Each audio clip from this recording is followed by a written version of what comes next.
No worries.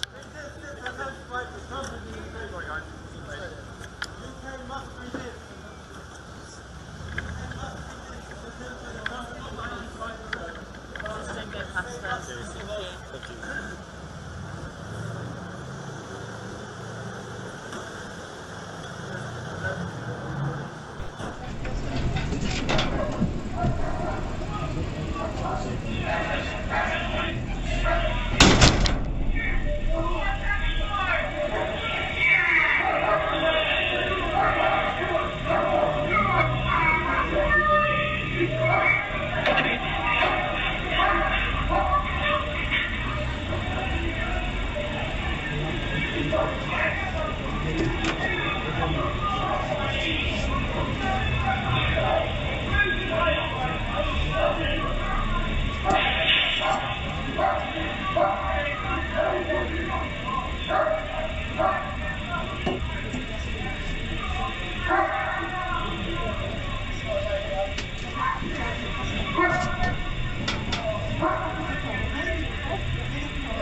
What has really worried me about the case is the way in which various precedents are being set.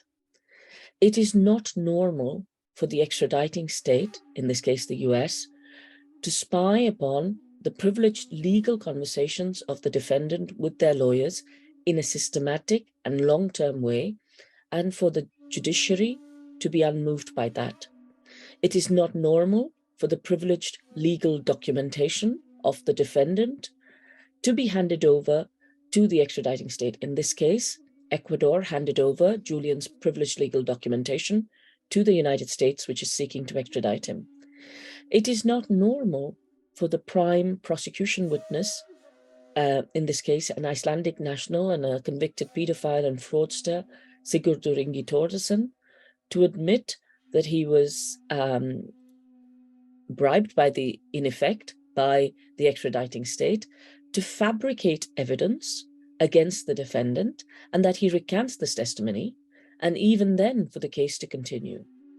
It is not normal for us to find out that the United States plotted to murder the defendant in the embassy, to poison him, or to extract him and have a shootout on the streets of the very posh area of Knightsbridge in London, and for the judges to be unmoved by that, and for 30 US government insiders to confirm that this is the case. And yet, for this case to proceed along a legal process as though a legal process is being carried out. This case of Julian Assange is not just about Julian and the publishing of classified information. It is about the fact that the United States is now saying that not only United States law, but in particular the 1917 Espionage Act, which is usually discredited in many circles, can be applied anywhere outside the US against non-US citizens, and in fact against non-US media. So the handling of information which is accurate, provided by whistleblowers to reveal US war crimes, can no longer be discussed. This sets a precedent not just for the US, but for other powerful states, that it is okay to work with their allies to torture a publisher in order to hide their crimes. And Britain is complicit in this torture at the moment, at the behest of the United States. So are Sweden and Ecuador. In addition, it is also setting a precedent that the United States can dictate how crimes are investigated in other parts of the world, and can misuse the extradition process, which doesn't have the normal safeguards when you have an extradition treaty. So, for example, the extradition treaty in the UK prevents against politically motivated prosecutions. And in this case, in Julian's case, it is being used in a very politically motivated way. And the safeguards within the treaty are being ignored to extradite him to the United States. What is happening to Julian can happen to anyone else. I urge you to stand against such crimes, because what WikiLeaks did was to empower whistleblowers, to allow whistleblowers to protect their identity while also ensuring in a very scientific way and in a very collaborative way, which is now copied by organizations like the ICIJ and other consortia of journalists, to ensure the documentation was secure, reviewed by a number of experts, and then put into the public domain, so that we as individuals don't have to rely on biased media or short attention spans, or indeed conflicts of interests of those who control media empires, to really understand what happens in our world. And WikiLeaks was really important in that, and so was Julian Assange, especially in the information age.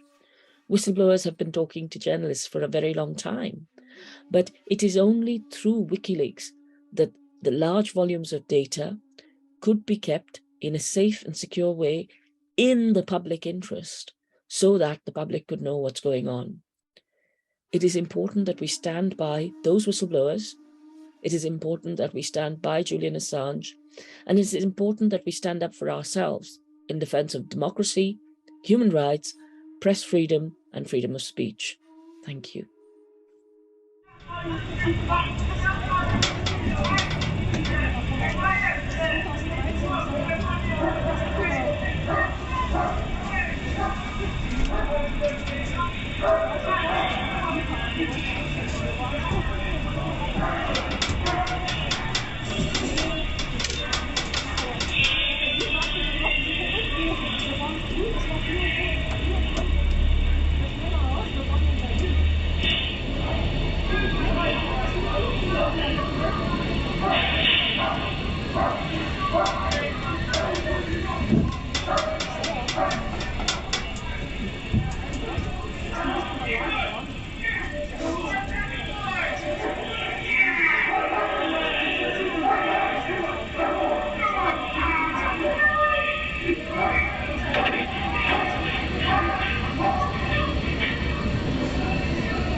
The power of people speaking up and resisting together terrifies corrupt and undemocratic power. So much so that ordinary people here in the West are now the enemy of governments, an enemy to be watched, an enemy to be controlled and to be impoverished. True democracy is not the White House. True democracy is not Canberra. True democracy is the resistance of people armed with the truth against lies from Tahrir to right here in London. Every day, ordinary people teach us that democracy is free speech and dissent.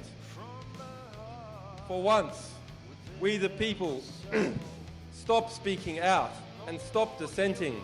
Once we are distracted or pacified, once we turn away from each other, we are no longer free. For true democracy is the sum of our resistance. If you don't speak up, if you give up what is uniquely yours as a human being, if you surrender your consciousness, your independence, your sense of what is right and what is wrong, in other words, perhaps without knowing it, you become passive and controlled, unable to defend yourselves and those you love. People often ask, what can I do? The answer is not so difficult. Learn how the world works. Challenge the statements and intentions of those who seek to control us behind a facade of democracy and monarchy. Unite in common purpose and common principle to design, build, document, finance, and defend. Learn, challenge, act now.